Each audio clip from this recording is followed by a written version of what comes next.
ഇവാഞ്ചലിയും അനുദിന സുവിശേഷ വിചിന്തനം. ക്രിസ്തുവിൽ സ്നേഹം നിറഞ്ഞവരെ, വിശുദ്ധ മർക്കോസ് എഴുതിയ സുവിശേഷം 10-ാം അധ്യായം 28 മുതൽ 31 വരെയുള്ള വാക്യങ്ങളാണ് സഭാമാതാവ് നമുക്കിന്ന് വിചിന്തനത്തിനായിട്ട് നൽകിയിരിക്കുന്നത്. ഇതാ, ഞങ്ങളെല്ലാം ഉപേക്ഷിച്ച് നിന്നെ അനുഗമിച്ചിരിക്കുന്നു എന്ന പത്രോസിൻ്റെ പ്രസ്താവനയ്ക്ക് യേശു നൽകുന്ന മറുപടിയാണ് ഇന്നത്തെ സുവിശേഷം. യേശുവിൻ്റെ മറുപടിയെ നമുക്ക് 2 ഭാഗങ്ങളായിട്ട് തിരിക്കാം.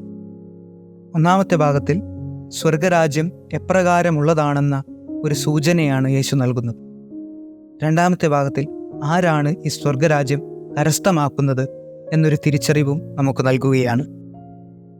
ആദ്യ ഭാഗത്തിൽ യേശു പറയുകയാണ്, സത്യം സത്യമായി ഞാൻ നിങ്ങളോട് പറയുന്നു, എന്നെ പ്രതിയും സുവിശേഷത്തെ പ്രതിയും ഭവനത്തെയോ സഹോദരന്മാരെയോ സഹോദരിമാരെയോ മാതാവിനെയോ പിതാവിനെയോ മക്കളെയോ വയലുകളെയോ ത്യജിക്കുന്നവരിൽ ആർക്കും ഇവിടെ വെച്ച് തന്നെ 100 ഇരട്ടി ലഭിക്കാതിരിക്കുകയില്ല.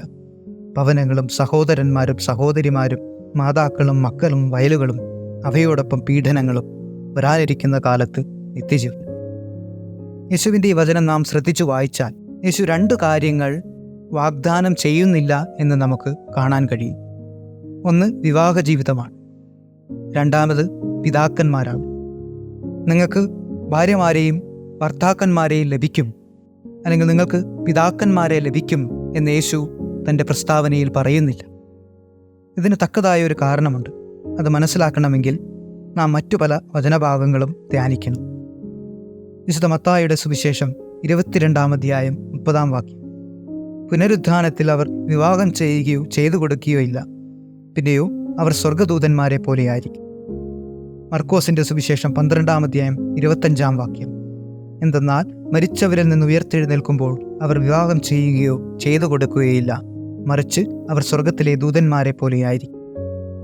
അപ്പോൾ സ്വർഗരാജ്യത്തിൽ പുതിയൊരു വിവാഹബന്ധം ഇല്ല എന്ന് തന്നെയാണ് യേശു പറയുന്നത്.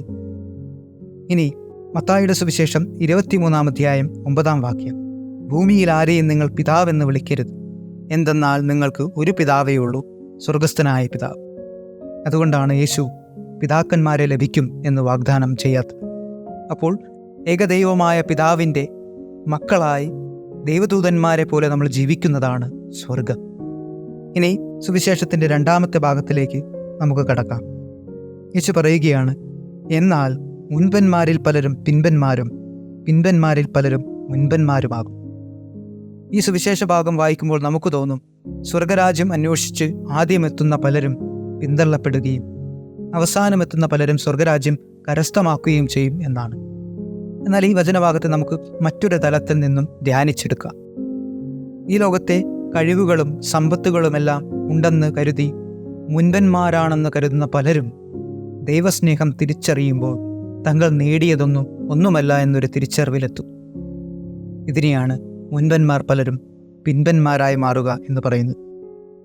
അതുപോലെ തന്നെ ഈ ലോകത്ത് ഞങ്ങൾക്ക് ദുഃഖങ്ങളും സഹനങ്ങളും പരീക്ഷണങ്ങളും ഒക്കെ മാത്രമേ ഉള്ളൂ എന്ന് കരുതുന്നവർ പലരും ദൈവസ്നേഹം തിരിച്ചറിഞ്ഞു കഴിയുമ്പോൾ അവയൊന്നും ഒന്നുമല്ല എന്ന ബോധ്യത്തിലെത്തും. ഇതിനെയാണ് പിൻപന്മാർ പലരും മുൻപന്മാരായി മാറുക എന്ന് പറയുന്നത്. സ്നേഹമുള്ളവരെ, ക്രിസ്തു നമ്മളോട് ചോദിക്കുന്നത് ഇതാണ്, നിങ്ങൾ സ്വർഗരാജ്യം കരസ്ഥമാക്കിയവരാണ്, നിങ്ങൾ സ്വർഗരാജ്യം നേടിയവരാണ്.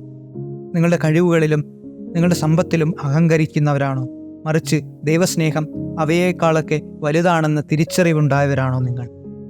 അല്ലെങ്കിൽ പരിമിതികളും പോരായ്മകളും ഉണ്ടാകുമ്പോൾ ദൈവത്തെ കുറ്റം വിധിക്കുന്നവരാണോ നമ്മൾ? മറിച്ച് ആ പരിമിതികളെക്കാളും പോരായ്മകളെക്കാളും ഒക്കെ വലുതാണ് ദൈവസ്നേഹം എന്ന തിരിച്ചറിവുണ്ടായവരാണോ നമ്മൾ? നമുക്ക് ഒന്ന് വിചിന്തനം ചെയ്യാം. നല്ലവനായ ദൈവം നമ്മളെ അനുഗ്രഹിക്കട്ടെ. ആമീൻ.